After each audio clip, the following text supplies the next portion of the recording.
लीलावती एक अंधी बूढ़ी औरत थी। एक हादसे में उसने अपने बेटे बहू को खो दिया था, लेकिन उसने शिव भक्ति नहीं छोड़ी।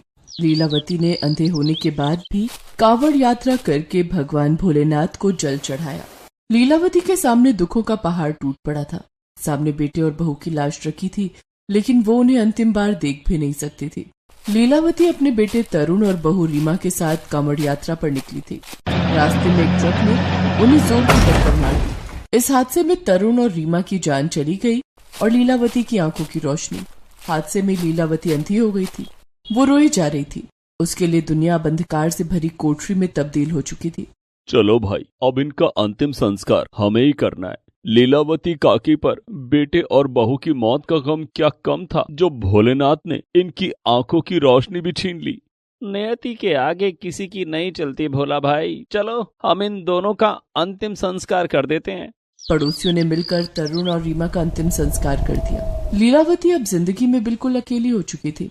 पड़ोसी ही उनका ध्यान रखते थे, वही उन्हें खाना खिलाते और बाकी काम में उनकी मदद करते। लीलावती की जिंदगी अब पड़ोसियों के सहारे गुजरने लगी थी।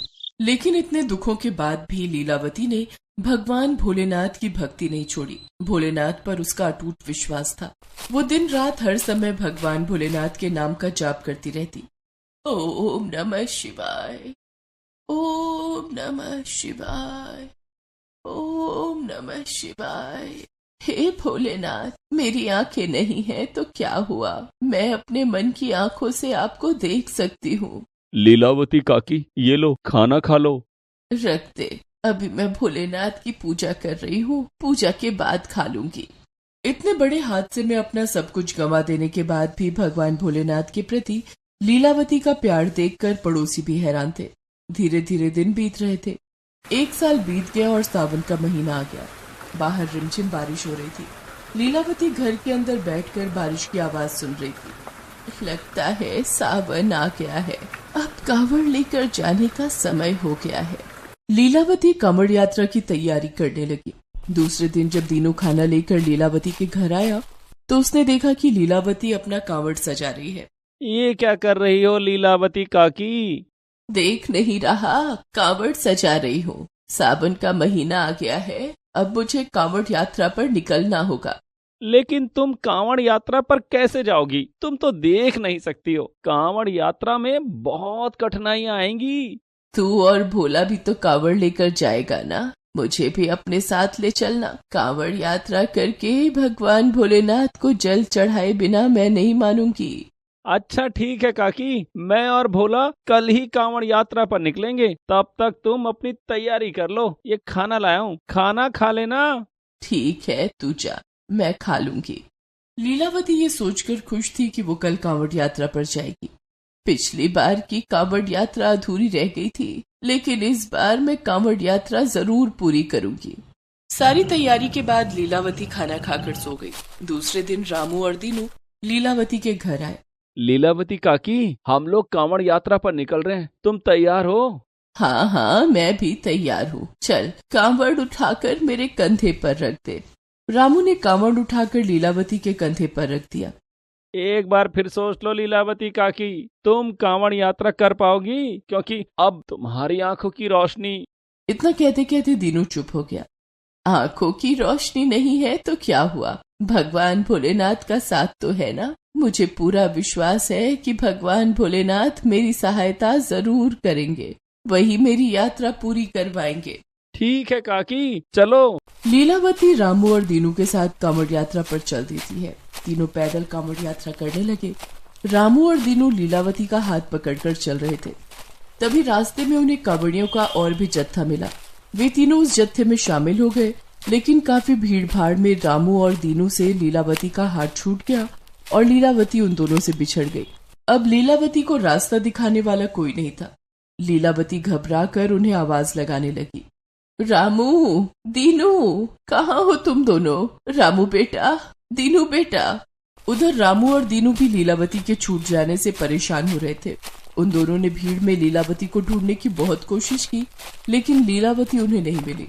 न जाने काकी कहाँ रह गई। हमारी गलती थी, इतनी भीड़ में उनका हाथ कसकर थामे रहना चाहिए था। हाँ भाई, काकी बहुत परेशान हो रही होगी। हमारे भरोसे तो वो कांवड़ लेकर निकली थी। अब हम कर भी क्या सकते हैं। चलो हम कांवड़ लेकर आगे बढ़ते हैं, शायद काकी हमें कहीं मिल जाए। इधर लीलावती अकेली बहुत परेशान हो रही थी। अब मैं क्या करूं? मैं भगवान भोलेनाथ को जल कैसे चढ़ाऊंगी? भोलेनाथ अब तुम ही मेरी मदद करो। हे देवी, मेरी भक्त लीलावती मुसीबत में है, वो मुझे पुकार रही है, मुझे उसकी मदद करनी होगी। भगवान, आपको लीलावती की मदद जरूर करनी चाहिए। पिछले साल कांवड़ यात्रा के दौरान हादसे में उसने अपने बेटे, बहू और अपनी आंखों को गवा दिया, फिर भी उसने आपकी भक्ति नहीं छोड़ी। ऐसे भक्त की मदद करना तो भगवान का परम कर्तव्य है। हाँ देवी, आप ठीक कह रही हैं, मैं लीलावती के पास जा रहा हूँ। भगवान भोलेनाथ ने एक कांवड़िये का रूप धारण किया और वे पृथ्वी लोक में लीलावती के पास आए और उससे बोले, उठो माई, यहाँ बीच सड़क पर क्यों बैठी हो? बेटा, मैं अपने पड़ोसियों के साथ कांवड़ यात्रा पर आई थी, लेकिन वे मुझसे बिछड़ गए हैं। अब मैं अपनी कांवड़ यात्रा कैसे पूरी करूंगी? लेकिन माई, तुम्हें कांवड़ यात्रा की क्या आवश्यकता? जिसने तुम्हें इतने दुख दिए हैं उसकी भक्ति क्यों कर रही हो?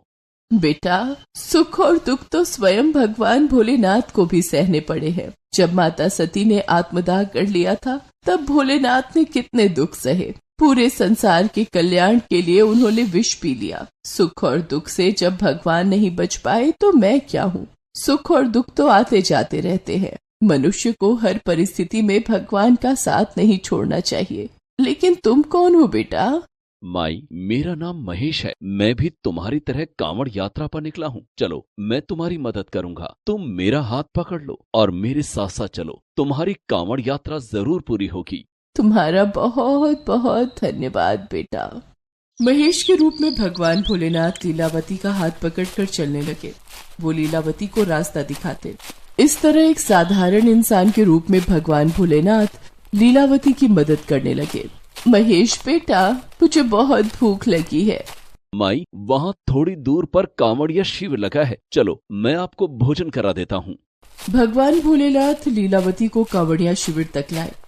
माई, आप यहाँ बैठिए, मैं आपके लिए भोजन लेकर आता हूँ। ठीक है बेटा, लेकिन जरा जल्दी आना। भगवान भोलेनाथ भंडारे के पास जाकर लीलावती के लिए भोजन ले आए। माई, ये लीजिए, खाना खा लीजिए। भगवान भोलेनाथ ने अपने हाथों से लीलावती को खाना खिलाया। तुम भी खाओ ना बेटा। नहीं माई, मुझे भूख नहीं है। लीलावती को भरपेट खाना खिलाने के बाद महेश बने भोलेनाथ उसे कांवड़ यात्रा पर लेकर आगे बढ़ गए। लगभग 4 दिन की यात्रा के बाद वे दोनों गंगा जल लेकर हरिद्वार पहुंचे। माई, हम लोग हरिद्वार पहुंच गए हैं, चलिए मैं आपको लेकर भगवान भोलेनाथ के मंदिर में चलता हूँ। हाँ बेटा, मुझे भगवान भोलेनाथ के पास जल्दी ले चलो। महेश बने भगवान भोलेनाथ लीलावती का हाथ पकड़कर उसे मंदिर के अंदर ले गए और लीलावती ने भगवान भोलेनाथ को जल चढ़ाया। जल चढ़ाने के बाद लीलावती ने महेश से कहा, महेश बेटा, आज तुम्हारी वजह से मैं भगवान भोलेनाथ को जल चढ़ा पाई। इस बार महेश ने लीलावती की बात का कोई जवाब नहीं दिया। लीलावती महेश को पुकारने लगी, महेश बेटा, महेश बेटा, लेकिन महेश की ओर से कोई आवाज नहीं आई। लीलावती परेशान होकर जोर जोर से आवाजें लगाने लगी, महेश बेटा, महेश बेटा। तभी लीलावती की आवाज रामू और दीनू के कानों में पड़ी। अरे दीनू, तूने सुना? ये तो लीलावती काकी की आवाज है। हाँ, काकी किसी महेश को पुकार रही हैं। चल काकी को ढूंढते हैं। रामू और दीनू आवाज की तरफ बढ़ने लगे और लीलावती को ढूंढने लगे। तभी लीलावती उन्हें अपने सामने दिखाई पड़ी। अरे लीलावती काकी, तुम यहाँ तक कैसे पहुँची? तुम लोगों से बिछड़ने के बाद मैं तो अकेली परेशान हो रही थी। मुझे लगा था कि मैं अब कांवड़ यात्रा नहीं कर पाऊंगी, लेकिन तभी मुझे वहाँ महेश मिला। उसी ने मुझे यहाँ तक पहुँचाया है। उसने रास्ते में मुझे अपने हाथों से खाना भी खिलाया, लेकिन अब महेश नहीं मिल रहा। मुझे यहाँ तक पहुँचाकर ना जाने खुद कहाँ चला गया। बड़ा नेक दिल लड़का है। महेश को ढूंढने में मेरी मदद करो। काकी, मंदिर में बहुत भीड़ है, पहले हम लोग मंदिर से बाहर आ जाते हैं, फिर महेश को ढूंढेंगे। ठीक है। रामू और दीनू लीलावती को लेकर मंदिर के बाहर आने लगे। तभी लीलावती को अपनी आंखों से कुछ धुंधला धुंधला सा दिखाई देने लगा। लीलावती रामू और दीनू का हाथ छोड़कर अपने आप मंदिर की सीढ़ियाँ उतरने लगी। काकी, हमारा हाथ पकड़ लो, नहीं तो गिर जाओगी। नहीं रे रामू, मुझे कुछ कुछ दिखाई देने लगा है। क्या? सच में काकी? हाँ, मेरी आंखों की रोशनी वापस आ रही है। थोड़ी ही देर में लीलावती की दोनों आंखों की रोशनी पूरी तरह से वापस आ गई। रामू, दीनू, मुझे सब कुछ दिखाई दे रहा है। मैं सब कुछ देख सकती हूँ। मेरी आंखों की रोशनी वापस आ गई है। ये तो चमत्कार हो गया काकी। ये सब भोले बाबा का चमत्कार है। उन्हीं की कृपा से मेरी आंखों की रोशनी वापस आई है। मैं सब समझ गई। महेश कोई और नहीं, स्वयं भगवान भोलेनाथ थे। भगवान भोलेनाथ ने खुद मेरी मदद की, मुझे यहाँ तक पहुँचाया और मुझे अपने हाथों से खाना भी खिलाया। मैं आज धन्य हो गई। काकी, ये तो सचमुच में चमत्कार हो गया। तुम पर भगवान भोलेनाथ की असीम कृपा है। हमसे बिछड़ने के बाद भगवान भोलेनाथ ने खुद आकर तुम्हारी रक्षा की। हमें भगवान भोलेनाथ का धन्यवाद करना चाहिए। लीलावती, रामू और दीनू तीनों वहीं खड़े होकर भगवान भोलेनाथ की स्तुति करने लगे। ओम नमः शिवाय, ओम नमः शिवाय, ओम नमः शिवाय, ओम नमः शिवाय, ओम नमः शिवाय, ओम नमः शिवाय। इस तरह अंधी लीलावती भगवान भोलेनाथ के मंदिर से अपनी आंखों की रोशनी वापस लेकर लौटी।